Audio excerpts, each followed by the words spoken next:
Estamos de regreso y saludo con mucho gusto, por supuesto, al doctor César Pineda. Él es experto en ciencias políticas, sociales, docente y como siempre un placer platicar contigo. César, ¿cómo estás? Buenas tardes. Buenas tardes, muy bien, muchas gracias por la invitación. Gracias. Platicar contigo, César, sobre el tema de entrada del COVID-19 y el capitalismo. Hemos visto empresas que a pesar de la importancia de la pandemia se niegan a cerrar, se niegan a bajar la cortina a pesar de la gravedad, a pesar del daño que le pueden provocar a sus empleados. Esta mentalidad nos refleja un capitalismo salvaje, nos refleja una actitud social por parte de un grupo de empresarios, nos refleja un Estado frágil. ¿Qué nos refleja esto? Bueno, durante los últimos 40 años, el mercado y las grandes empresas no han tenido prácticamente ningún freno. De los últimos 40 años, lo que ya de una manera incluso reiterada se le llama neoliberalismo, se han roto todas las ataduras, todos los frenos, todos los límites, todas las regulaciones. Hay una parte del mercado y una parte de los empresarios que no está dispuesta después de estos 40 años a volver a tener algún tipo de regulación, incluso si es de emergencia, como es el caso que vivimos.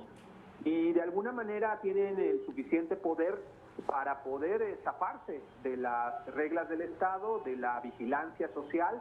Y bueno, tenemos no solo en México, sino en muchas partes del mundo ejemplos de cómo estos, yo diría, empresarios radicales ponen las ganancias por encima de la vida. Falta que la autoridad los ponga en orden. Es un Estado que se ha ido debilitando a través precisamente de toda esta época, como bien nos mencionas. Habría que decir que también los capitales son cada vez más poderosos.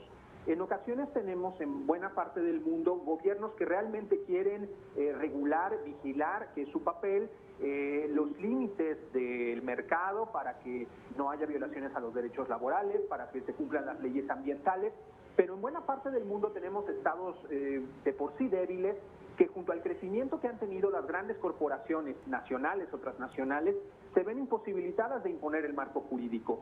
Estos capitales empiezan a presionar no solo económicamente, es decir, su amenaza clásica de salir del país, de dejar de invertir, sino también a presionar políticamente, a financiar a grupos opositores.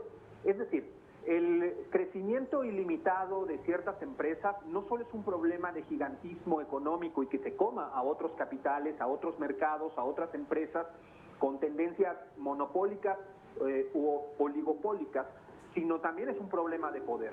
Sabemos que quien concentra tantos millones de ganancias tiene mucha influencia también política, internacional y por supuesto puede poner de rodillas a varios gobiernos.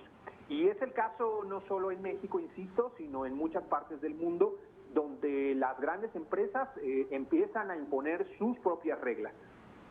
¿Tú crees, por ejemplo, que después de lo que estamos viendo con el COVID-19, el tema particularmente de los servicios de salud, el poco acceso que tiene una gran cantidad de seres humanos a estos servicios que se han ido privatizando alrededor del mundo, después de lo que estamos viendo, haya un giro en toda esta historia o estos grandes capitales que mencionas sean realmente los ganadores de todo esto? Bueno, hay que ver que la pandemia nos dejó muy claro muchos sistemas de salud al borde del colapso, ¿no? Una capacidad de hospitalización disminuida, personal sanitario con recortado, insuficiente o con mal pagados, o bien una exclusión del derecho a la salud basado en que en algunos países, como en Estados Unidos, hay una excelente tecnología y sistema para recibir, pero solo para quien lo puede pagar. Y si no es así, la exclusión total del sistema de salud. Lo que va a resultar de la pandemia dependerá de cómo los diferentes actores de la sociedad civil se movilicen y actúen, así como los actores gubernamentales al término de la pandemia. La salud se había convertido también en una mercancía y ahora vemos las consecuencias. El presidente de Francia dijo que la salud nunca debió entregársele al mercado, que era un bien común, un discurso inusual hoy entre los presidentes que habían a los gobernantes, en general la clase política, que había aceptado la idea de que la mejor forma, la mejor atención en los servicios también de educación o salud era privatizándolos. Hoy dan marcha atrás y efectivamente hay una gran oleada mundial de exigencia de que la salud no puede ser, no es una mercancía, no es un objeto, no es una cosa con lo que se puede sacar ganancia, sino un derecho y un bien común, y la vida está por encima de las ganancias. Dependerá, creo, de cómo los gobernantes, quien hace las políticas públicas, pero también desde la sociedad civil, presione para que los sistemas de salud regresen a un área que no sea de mercado, que no sea de venta y que no esté controlado por corporaciones que en efecto solo buscan la máxima ganancia. Sí, porque a final de cuentas, César, tú lo sabes bien, es el experto, vemos en el caso concreto de México un crecimiento de estos hospitales privados y demás, pero sobre todo en zonas urbanas, y los más pobres, los más desfavorecidos en zonas rurales, pues ni siquiera tienen buenas clínicas, ¿no? Así es. El problema es que la salud se maneja bajo otra lógica, que no es la lógica del cuidado, o sea, la prioridad de salvar la vida, de cuidar la salud, de proteger a la gente, queda subordinada a vender servicios de salud. Esta cuestión empresarial modifica por completo la orientación, como tú mencionas, no solo geográficamente, sino no importa el derecho a la salud, que también se subordina a pues quién puede pagar, al mejor postor. El que tiene dinero puede acceder a la salud. Esto ha sucedido también en los sistemas de educación. En México menos, pero ha habido un proceso también pues de las universidades que les llaman patito, ¿no? Una proliferación de servicios educativos deficientes que están básicamente basados en pequeñas empresas que, digamos, fingen dar educación. Esto ha sucedido precisamente porque los gobiernos pensaron, y así se legitimó durante las últimas décadas, que esto era la mejor forma de ofrecer educación y salud para todos, pasándolo a la iniciativa privada. Hoy vemos estas consecuencias.